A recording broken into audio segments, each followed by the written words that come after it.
The boards first go through a gluing machine for gluing.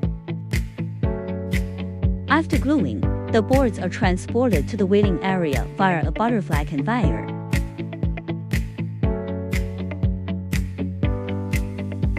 Workers lay the first layer with veneer or craft paper.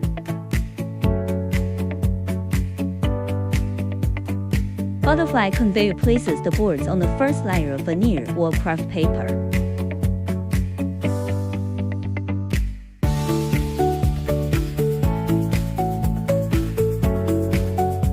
Workers lay the second layer with veneer or craft paper.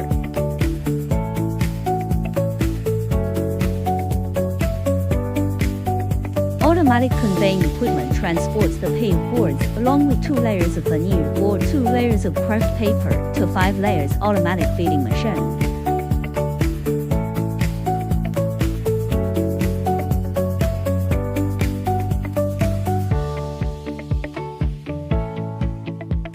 After passing through the automatic feeding machine, they are conveyed to the press for lamination.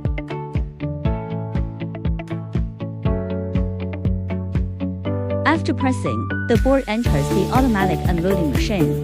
Then, the workers perform manual palletizing and trimming the edge.